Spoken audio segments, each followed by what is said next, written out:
હાલો રંગપ્રિયા હા, એક મિનિટ. મારો અવાજ આવે છે કે કપાય છે?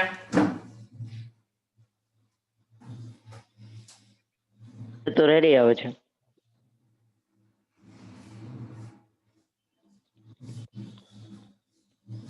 હવે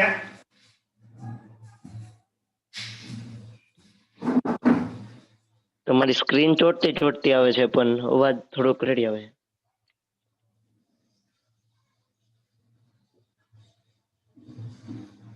નેટવર્ક ઓછું છે તમારે. હજી નેટવર્ક લોઅર બતાવે છે. નેટવર્ક લોઅર છે.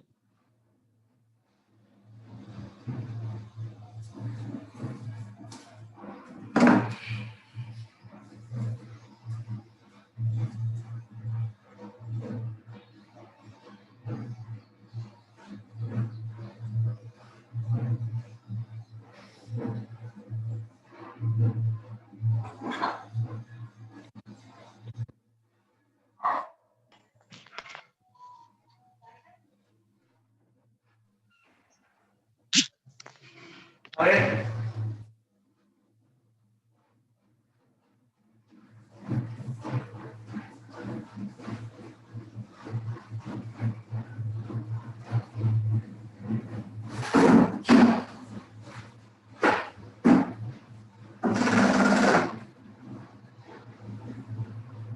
આવે છે અવાજ? હા. એ કપાતો આવે છે. તો એ તમારું નેટવર્ક લો આવે છે, તમારો વિડીયો આવું ચોટતો આવે છે, અવાજ થોડોક ઘેરો આવે છે. ટૂંકમાં એ નેટવર્ક પ્રોબ્લેમ તો રહેશે જ એમ.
Hello sir.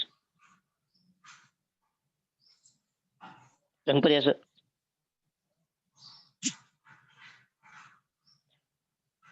હા, હવે નેટવર્ક તમારું ફૂલ આવે છે.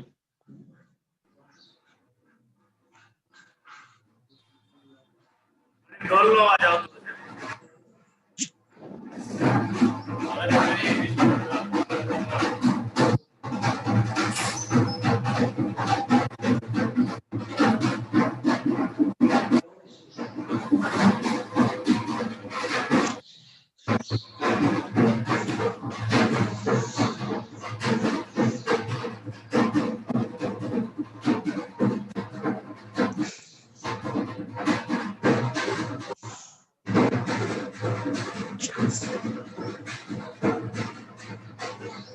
અવાજ આવે છે પણ ઢોલનો આવતો હશે. કોકના લગનનો. હા. હા. ચલો આગળ જઈએ.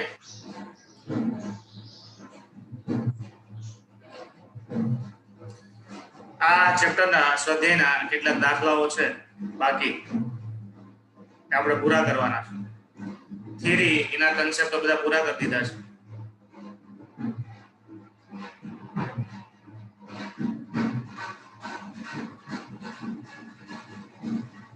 ઉદાહરણ 8 ની ગણતરી થઈ ગઈ.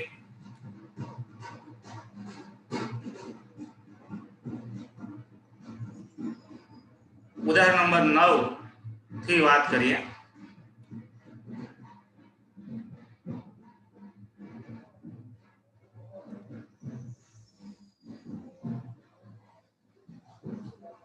8મું ઉદાહરણ આપણે વાત કર્યું છે, એમાં 3 પ્લેટ હોય અને 3 ટુર્મેલિન પ્લેટ ને મદદથી જ્યારે પ્રકાશની તીવ્રતા નક્કી કરવામાં આવે તો તીવ્રતા કયા સૂત્ર અનુસાર બદલાય એની આપણે વાત ઉદાહરણ નંબર 8 માં કરી હતી.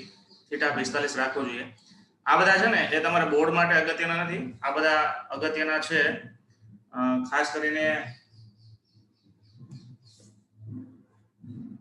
જીનીટ માટે, કન્સેપ્ટ માટે. ઉદાહરણ નંબર 9 ની વાત કરીએ ઝડપથી.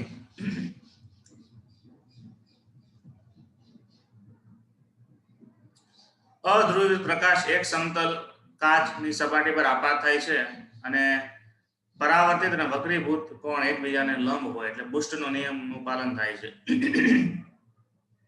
તે માટે આપાત કોણ એટલે આપાત કોણ કેટલો, જેને આપણે ધ્રુવીભૂત કોણ કહીએ છીએ, કે જ્યારે ધ્રુવીભૂત કોણ છે, આપાત કોણ છે ધ્રુવીભૂત કોણ જેટલો હોય ત્યારે પરાવર્તિત કિરણ અને વક્રીભૂત કિરણ બંને એકબીજાને લંબ હોય છે. બરાબર. તો કાચ માટે આપણે વક્રીભવનાંક જાણીએ છીએ.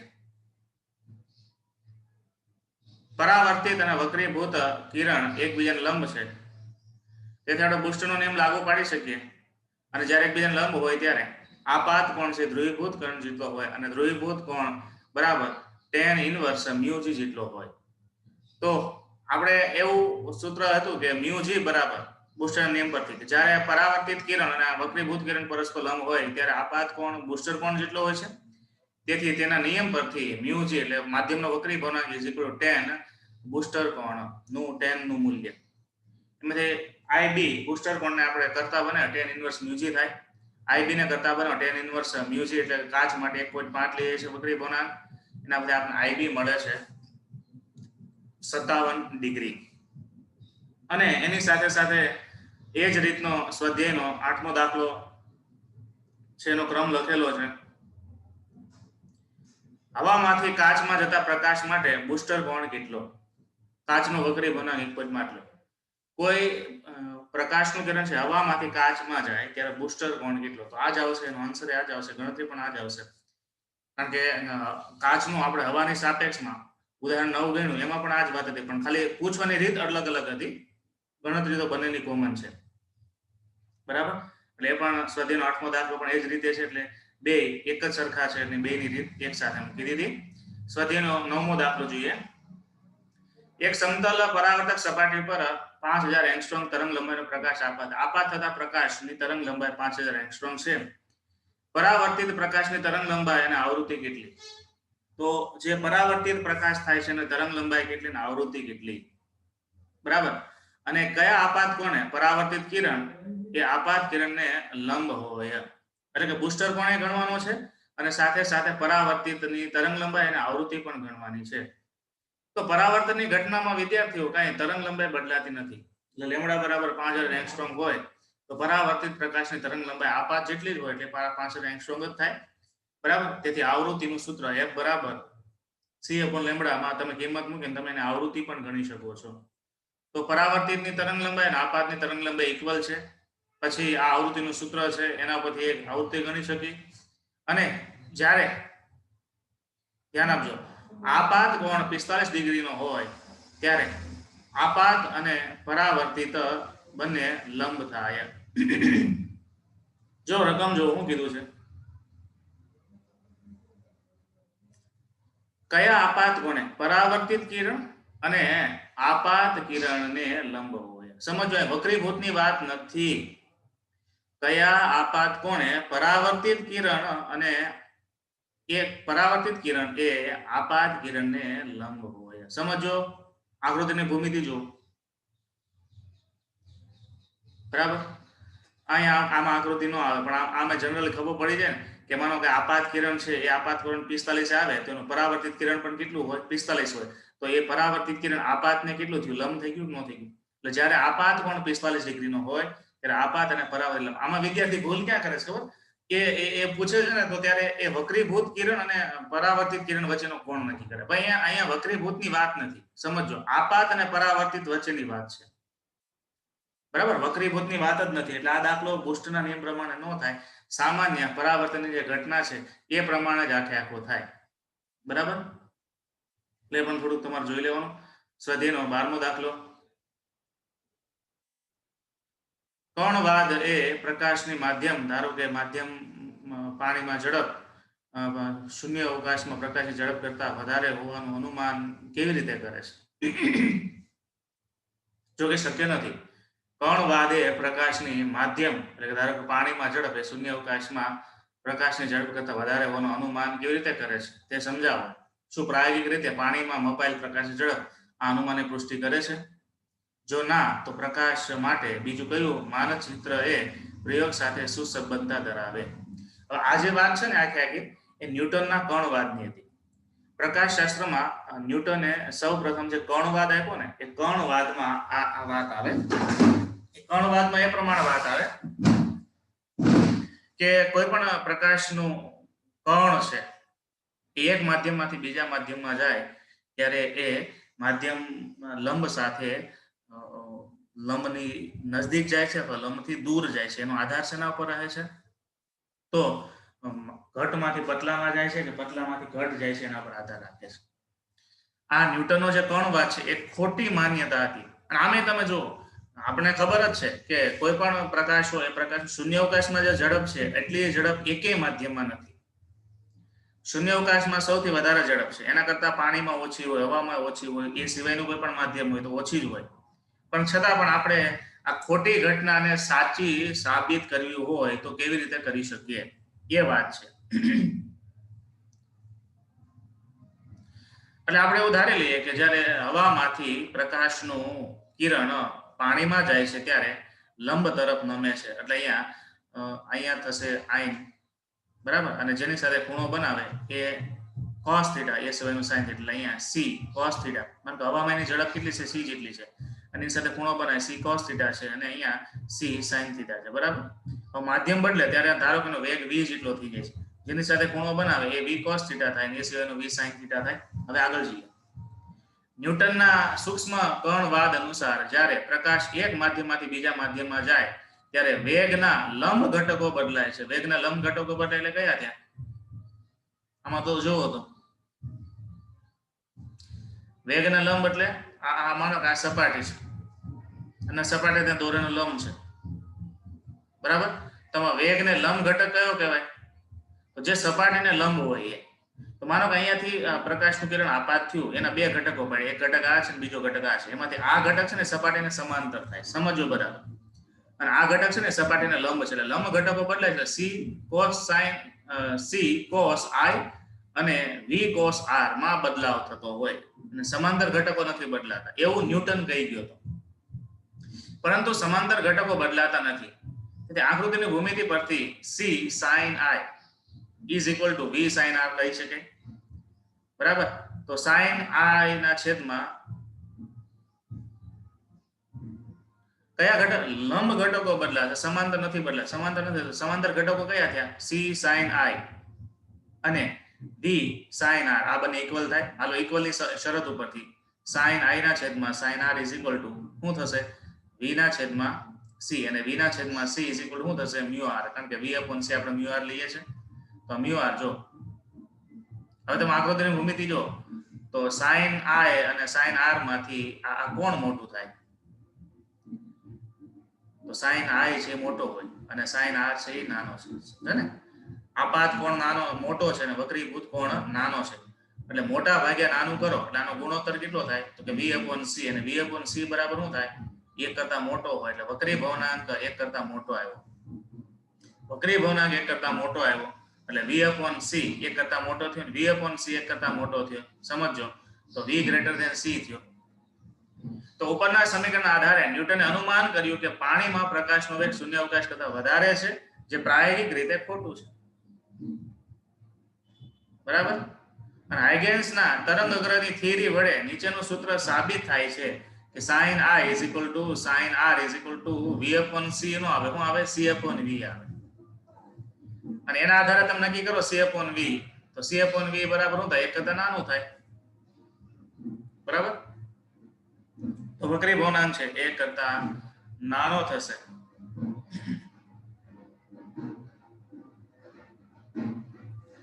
કારણ કે અહીંયા c upon v એટલે 1 upon શું કરવું પડે? mu કરવું પડે. અને 1 upon mu કરો એટલે એ બે બાજુ બેસતલું ત્યારે થઈ જાય, ગ્રેટર ધેન છે. એટલે તમે એમ કરો, અહીંયા એક સ્ટેપ લખતો ભૂલાઈ ગયું છે વિદ્યાર્થી. C/V is equal to 1/mu. 1/mu.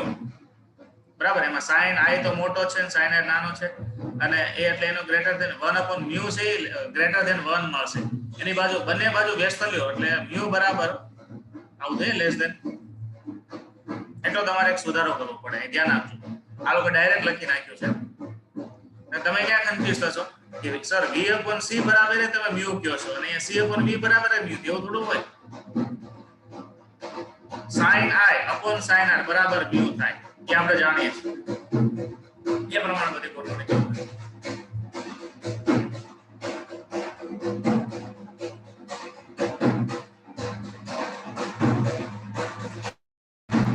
ખાનાની rough book હોય તો આ 3 સ્ટેપ એ સુધારી અને તારી સ્ક્રીન શેર ઉપર કેમેરો ઓન કરી દો, એટલે બીજા વિદ્યાર્થીનો સુધારો કરો તો કરી શકે. થોડી વાર મ્યુટ થઈ જાવ છો ને તમારું માથું પાકી જાય.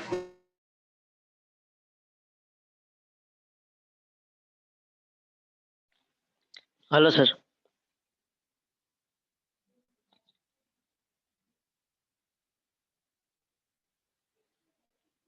Hello sir.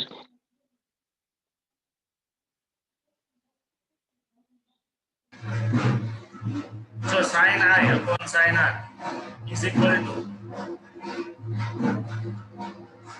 c/v કરો.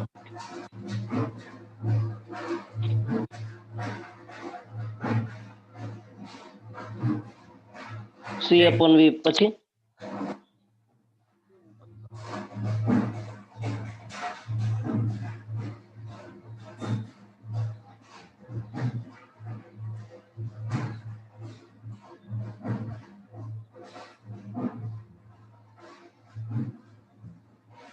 is equal to 1/mu is equal to 1/mu.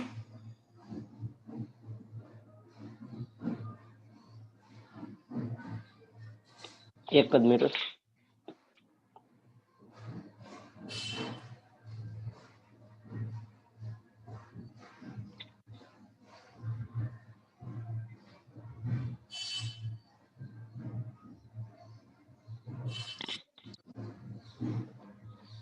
is equal to 1/mu. તો સર અહીંયા ઉપર પેલા ખાલી મ્યુ આવશે ને v/c માં? v/c માં ખાલી mu આવે અને અહીંયા 1/mu આવે,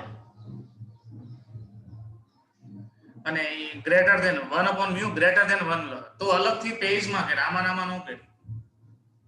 ઓકે ઓકે, વાંધો 1 minute. sin i upon sin r is equal to c/v is equal to 1/mu greater than 1. કારણ કે sin i તો મોટો છે sin r કરતા, એટલે greater than 1/mu greater than 1 એટલો સંબંધ મેળવવાનો. પછી તમારે બે બાજુ વ્યસ્ત લઈ લેવાનો છે, એટલે mu less than 1 થઈ જાય.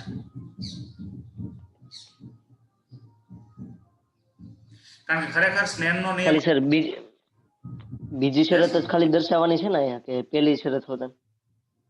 પહેલી શરત ઓકે છે. જો sin i ના છેદમાં sin r is equal to શું થાય, તો અહીંયા sin i આ બાજુ v ના છેદમાં c થયો, v ના છેદમાં c એટલે તમે શું કહો છો, mu જ કહો છો. પણ હાઇગેન્સ ના સિદ્ધાંત મદદથી, એક મિનિટ, હાઇગેન્સ ના સિદ્ધાંતની મદદથી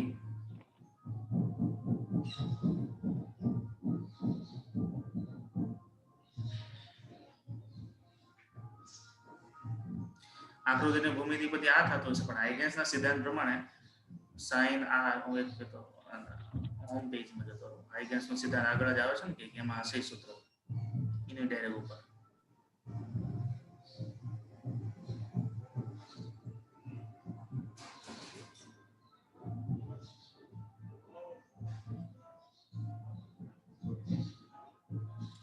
હવામાં હતો એટલે c/v.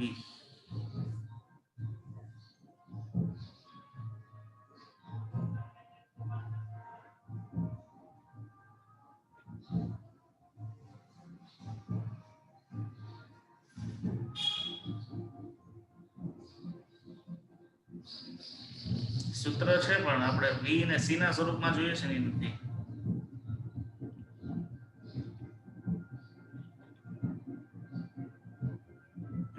જો આ થાય sin i upon sin r is equal to v1. v1 એટલે હવામાં, એટલે c1 upon હવામાં વેગ. v થશે, c upon v. તો c upon v હોય ને તો તમારે હાઇગેન્સ નું સૂત્ર લગાય. જોઈ લઈએ 1 મિનિટ.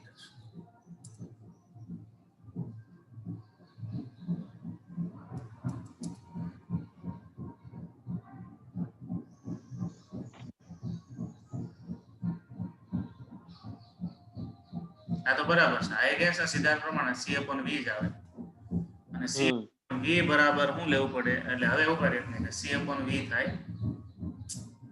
મેં જવું પડશે છે કે 9મું ચેપ્ટર તો તમારી પાસે નહીં હોય, એમાં મારે તમને શેર કરીને બતાવું. 9મા ચેપ્ટરમાં આપણે c અને v નો સંબંધ આપો તો x નો સંબંધ એકવાર ટેલી કરી લઈએ ને તો પાછું ત્યાં લોચો થશે.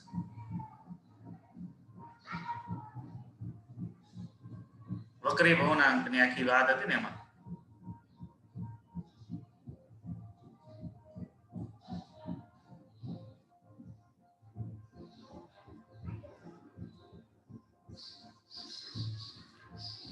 શૂન્ય અવકાશનો વેગ અને માધ્યમનો વેગ એટલે c upon v, એને આપણે વક્રી ભવનાંક કહીએ છીએ, બરાબર.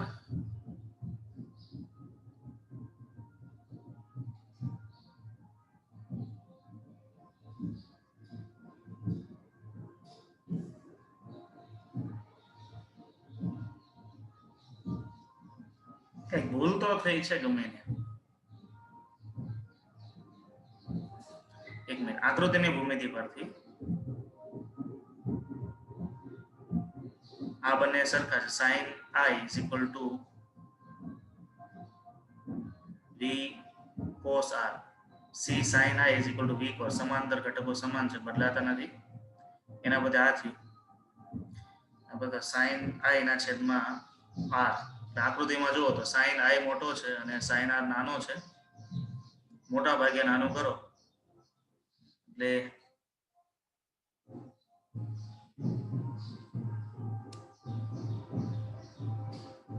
v ના છેદમાં c થાય. v ના છેદમાં c થાય is equal to આપણે mu ના કહી શકીએ.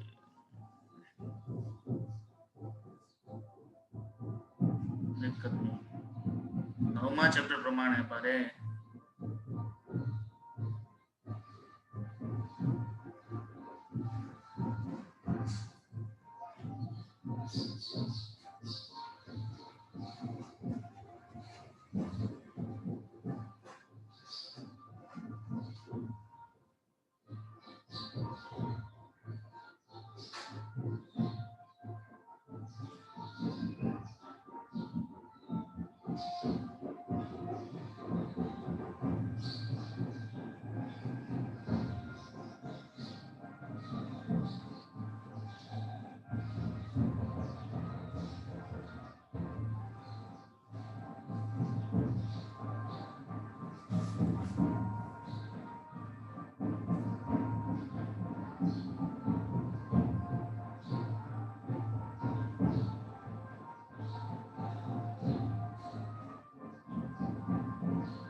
આને બાકી રાખો.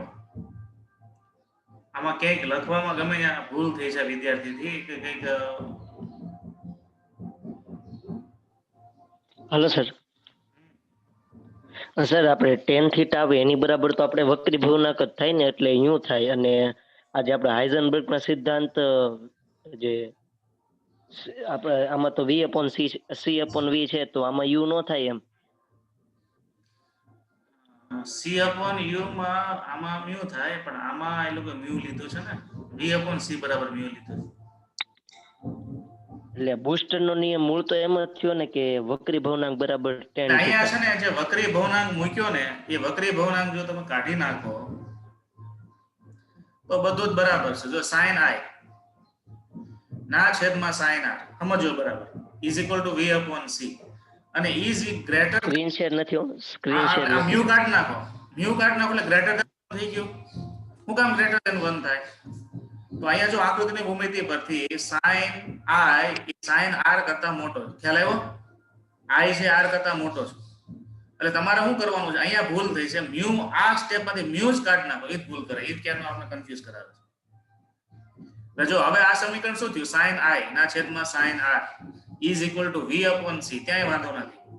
અને v upon c બરાબર 1 upon mu થાય. તો આ મ્યુ ની જરૂર જ નથી. આપણે વેગ નો સંબંધ ખાલી લેવાનો, સમજાણું? અને એ ગ્રેટર ધેન 1 કરી દો ડાયરેક્ટ. આ મ્યુ કાઢી નાખો અહીંથી. ગ્રેટર ધેન 1 કરી દો. ગ્રેટર ધેન 1 કરી દો. હવે આ સ્ટેપ છે. આ ગ્રેટર ધેન 1 ક્યાંથી આવ્યું? કે sin i છે એ sin r કરતા મોટો છે, એટલે ગ્રેટર ધેન 1 આવ્યું. એટલે તમારે શું થશે સંબંધ? કે આ ગ્રેટર ધેન 1 આવ્યું ને, એટલે v upon c greater than 1 થઈ ગયું. એટલે v c કરતા મોટો થયો. એટલે ન્યૂટને જે કીધું એ પ્રમાણે સાચું થઈ ગયું. નથી. જી હોરાભાઈ બોલો, કઈ કહેવાનું હતું? સ્ક્રીન ચેન્જ નથી થઈ. સ્ક્રીન શેર નથી થઈ. આ સ્ટેપમાં સુધારો કરવાનો. sin i ના છેદમાં sin r is equal two v upon c is equal two ખરેખર 1 upon mu થાય. એની જગ્યાએ ભૂલથી અહીં મ્યુ લખાઈ ગયું. એટલે મ્યુ ની જરૂર જ નથી. આમાંય જરૂર નથી અને નીચેનામાંય જરૂર નથી.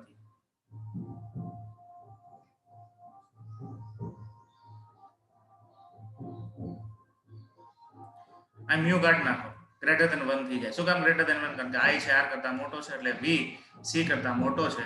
એટલે ન્યૂટને એમ કીધું પાણીમાં વેગ વધારે હોય એવું આ પ્રમાણે સાબિત કરી શકાય. પણ ખરેખર હાઇગેન્સના સિદ્ધાંત પરથી જોવા જઈએ તો હાઇગેન્સના સિદ્ધાંત પ્રમાણે શું થાય? તો sin i ના છેદમાં sin r is equal two c upon v થાય. અને c upon v એનો ગુણોત્તર 1 કરતા કેવો મળશે? નાનો મળશે. શું કામ નાનો મળશે? એવું સાબિત કરવું પડશે ને.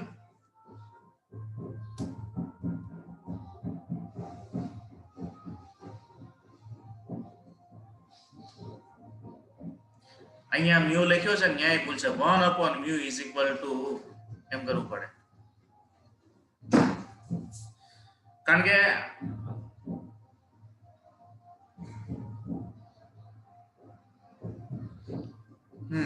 સર 1 upon mu થાય તો c upon v સોરી બરાબર. એક મિનિટ. નાનો શું કામ કર્યો છે? નાનો એટલા માટે કર્યો છે આમાં જેટલું અંતર કપાય એટલું અંતર આમાં કપાતું નથી. એ પ્રમાણે સાબિત કરવાનું છે. રેફરન્સ બુકમાંથી કરેલું હતું. નહીં, નાનો તો ક્યાં થાય? c upon v બરાબર મ્યુ જ થશે. ત્યાં મ્યુ જ રહેવા દે.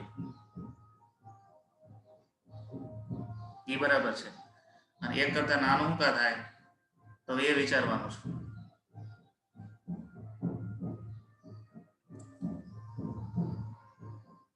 વક્રી ભવનાંક બદલો છો. વક્રી ભવનાંકમાં સાપેક્ષ વક્રી ભવનાંક લ્યો.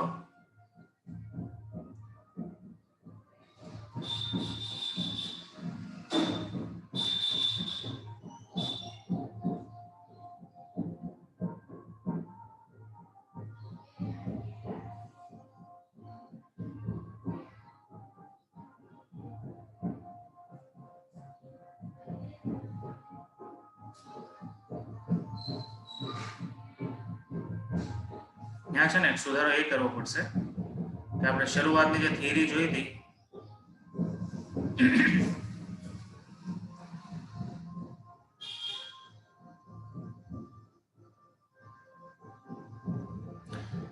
n2 upon n1. n2 છે ત્યાં પાણી, n1 છે હવા.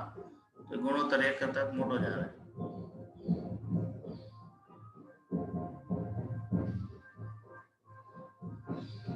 સોરી, અહીંયાથી તમે મ્યુ કાઢી નાખો એટલે પહેલો સંબંધ મળી ગયો. આ બીજામાં તો કઈ કરવાની ક્યાં જરૂર છે? આ જ આપણે હાઇગેન્સનો સિદ્ધાંતમાં આ વસ્તુ જ લખેલી છે. હાઇગેન્સના સિદ્ધાંત પ્રમાણે શું થાય? n1 sin 1 એટલે આ v વાળું કાઢી નાખવું પડે. ત્યાં n1 sin 1 is equal to n2 sin r. n1 sin 1 is equal to n2 sin r. અને એ પ્રમાણે તમે જો મૂકવા જાઓ તો શરૂઆતની જે થિયરી હતી એ સૂત્ર ત્યાં રિપીટ કરવું પડે.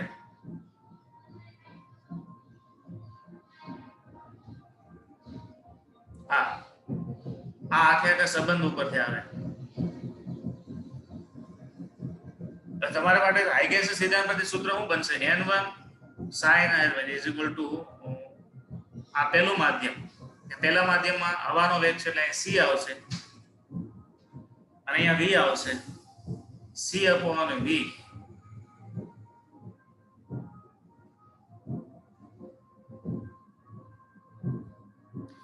પ્રકાશનો વેગ છે વધારે હોય અને પાણીમાં વેગ છે ઓછો હોય, એટલે વધુ ને તમે ઓછા વડે ભાગો તો એ ગુણોત્તર છે ગ્રેટર ધેન 1 આવશે.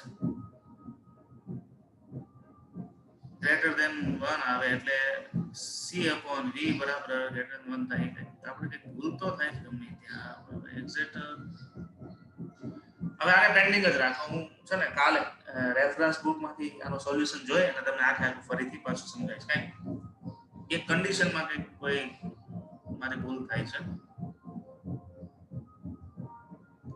આગળ જઈએ.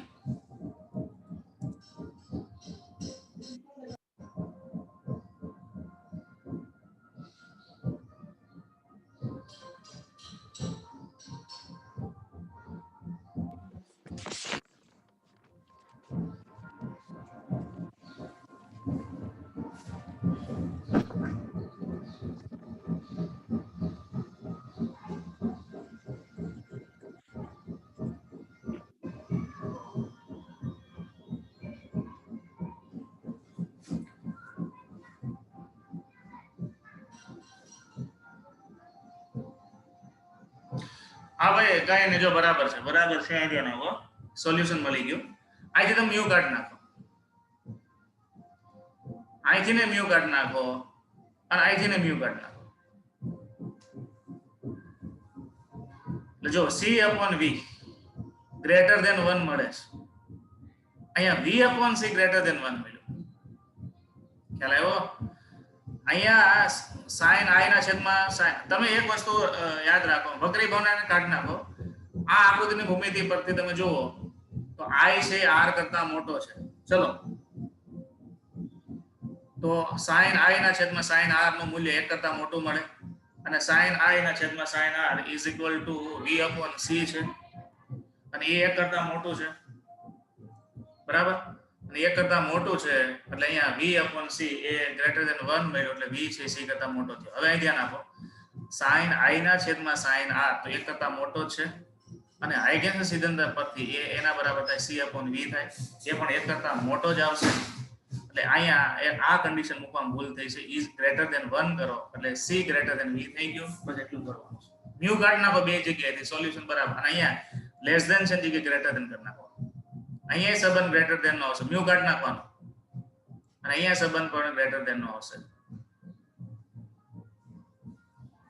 કારણ કે એ જે સંબંધ લેવાનો છે ને એ એટલે તમારે છે ને અલગથી લખવું પડે. અલગથી રીતે લખવાનું છે. તમારે ખાલી એટલું જ લખવાનું પહેલા કે આકૃતિની ભૂમિતિ પરથી sin i ના છેદમાં sin r. હું લખાવું એટલે લખતા જાઓ રફ બુકમાં. આકૃતિની ભૂમિતિ પરથી sin i ના છેદમાં sin r is equal to v upon c. એટલું પહેલા લખી નાખો. સમીકરણ 1 થઈ ગયું. is equal to equation number 1.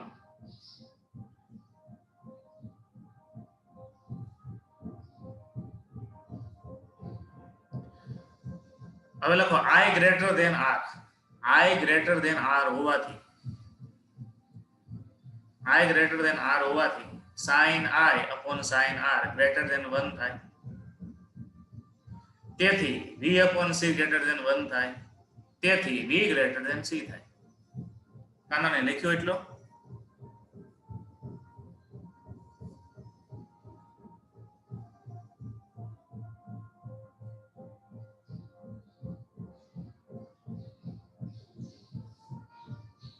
કાંઈ પછી વોટ્સએપમાં મને ફોટો મોકલી દેજે.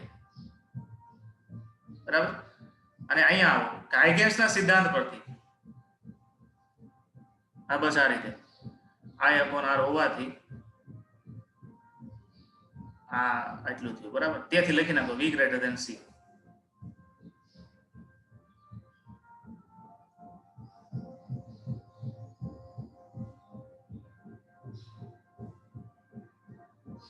હવે બીજામાં આ રીતે લખો, હાઇગેન્સના સિદ્ધાંત પરથી લખો. હાઇગેન્સના સિદ્ધાંત પરથી sin i upon sin r is equal to C upon v છે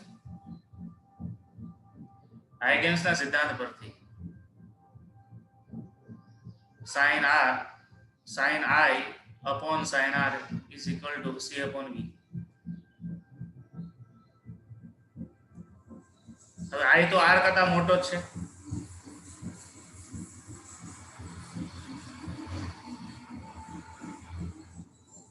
પછી લખો i ગ્રેટર ધેન r હોવાથી આ ગ્રેટર ધેન 1 આવશે તો c ગ્રેટર ધેન v થઈ જશે વ્યવસ્થિત લખી અને ફોટો મને સેન્ડ કરી દેજો હવે પછીનો 13મો 14મો 15મો આ બધા દાખલાઓ ટોટલી થિયોરેટિકલ છે એમાંથી 13મા દાખલાની વાત કરીએ એમાં ગણતરી નથી ખાલી કન્સેપ્ટ એટલે કન્સેપ્ટ હું કરાવી દઉં છું તમારે કઈ ગોખવાની જરૂર નથી કન્સેપ્ટ બધા લાઈન ટુ લાઈન તમે પુસ્તકમાં ભણી ગયા છો કે હાઇગેન્સનો સિદ્ધાંત પરાવર્તન અને વક્રીભવનના નિયમો તરફ દોરી જાય છે આ જ સિદ્ધાંતનો ઉપયોગ કરી એક સમતલ અરીસા સામે રાખેલ બિંદુવત પદાર્થના આભાસી પ્રતિબિંબનું અરીસાથી અંતર અને અરીસાથી વસ્તુ અંતર જેટલું હોય તેમ સાબિત કરો હાઇગેન્સના સિદ્ધાંતની મદદથી પ્રકાશનું પરાવર્તન થાય છે અને વક્રીભવન થાય છે એ આપણે સમજાવી શકીએ છીએ તો સમતલ અરીસા માટે બિંદુવત પદાર્થનો કોઈ બિંદુવત ઉદ્ગમ હોય અને સમતલ અરીસાની સામે આવતો હોય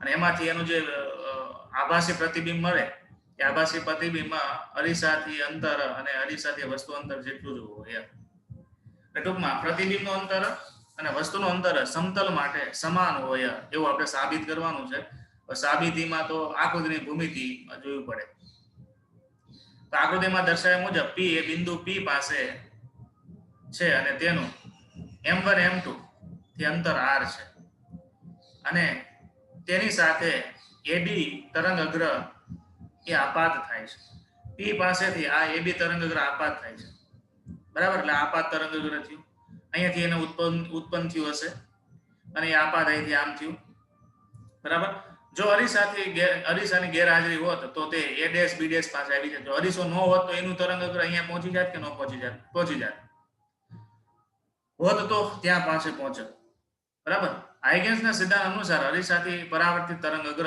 આકૃતિમાં OP = O' P બરાબર પણ અરીસો છે એટલા માટે શું થાય આ જે તરંગ અગ્ર આપાત થયો એની મિરર ઇમેજ ઊભી થાય મિરર ઇમેજ છે આની મિરર ઇમેજ આ રીતે બતાવી શકાય અહીંયાથી આ જેટલું અહીંથી આમ અંતર કાપે એમ એનું તરંગ અગ્ર અહીંથી આમ અંતર એટલું કાપ્યું એમ કહેવાય તો આકૃતિ મૂકી તો આ બંને અંતર કેવા છે સમાન છે એટલે કે ઉદ્ગમથી આપાત થયેલ અંતર એટલું કાપ્યું હોત અરીસો ન હોત તો જ્યારે એ અંતર એટલું કાપે છે બરાબર તો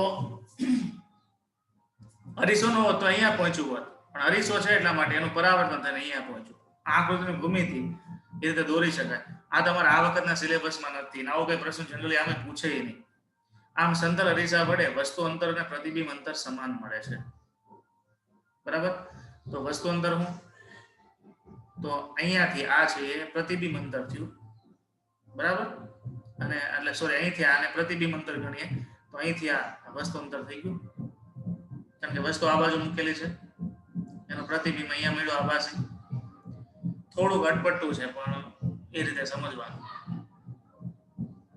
સ્વાધ્યાયનો 12મો દાખલો આપણે પ્રકાશના પ્રસરણની ઝડપને શક્યતા અસર કરતા હોય કેટલાક પરિબળોની વાત કરી આ પ્રકાશ છે એ પ્રસરણ પામે તો એની ઝડપ ઉપર કયા કયા પરિબળો અસર કરે એના કેટલાક મુદ્દાઓની વાત કરીએ તો ઉદ્ગમનો પ્રકાર ઉદ્ગમ કયા પ્રકારનો છે એ ઝડપ ઉપર અસર કરશે પ્રસરણની દિશા કઈ દિશામાં છે એના પર અસર કરશે બરાબર અને ત્રીજું ઉદ્ગમ અથવા તો અવલોકનની ગતિ અવલોકનકાર જે અવલોકનકાર છે ની ગતિ ચોથું તરંગ લંબાઈ પાંચમું તીવ્રતા ઉપરના કયા મુદ્દાઓ પર શૂન્યાવકાશમાં પ્રકાશની ઝડપ અને માધ્યમમાં પ્રકાશની ઝડપ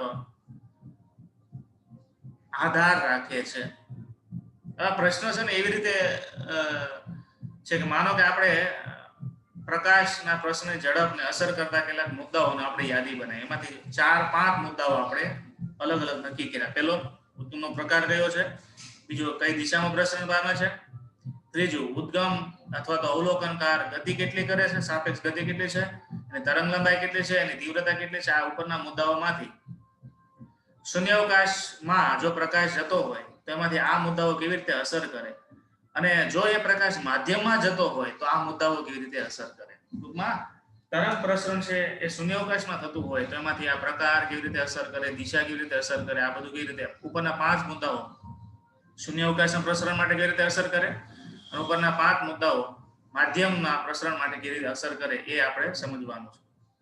બરાબર. તો ધ્વનિના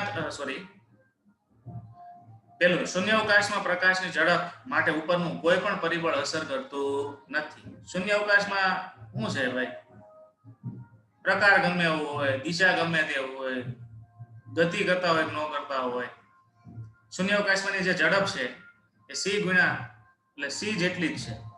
બરાબર.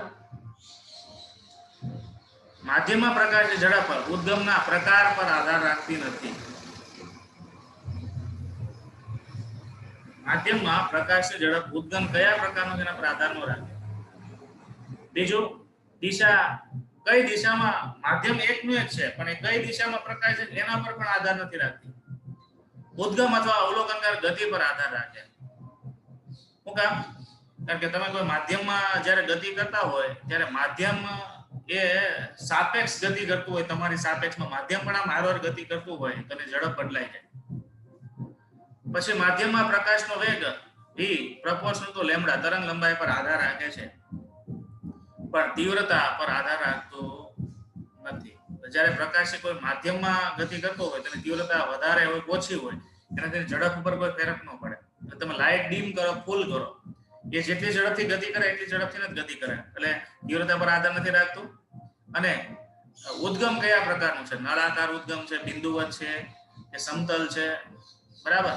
એમાંથી તરંગો કેવી રીતે ઉત્પન્ન થાય છે એ પણ, આટલા પહેલો અને છેલ્લો મુદ્દો એ માધ્યમ પર આધાર નથી રાખતો. બાકીના બધા જ, અને દિશા, આ 3, પહેલો, બીજો અને 5મો મુદ્દો એ નથી આધાર રાખતા, બાકી માધ્યમ પર આધાર રાખે.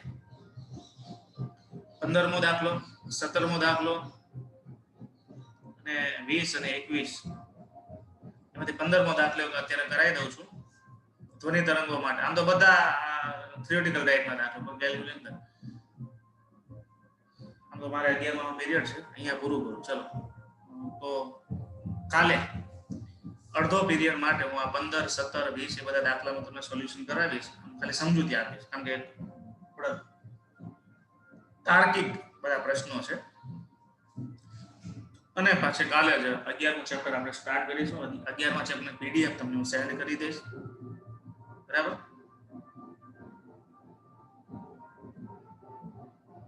અહીંયા આપણે પૂરું કરીએ.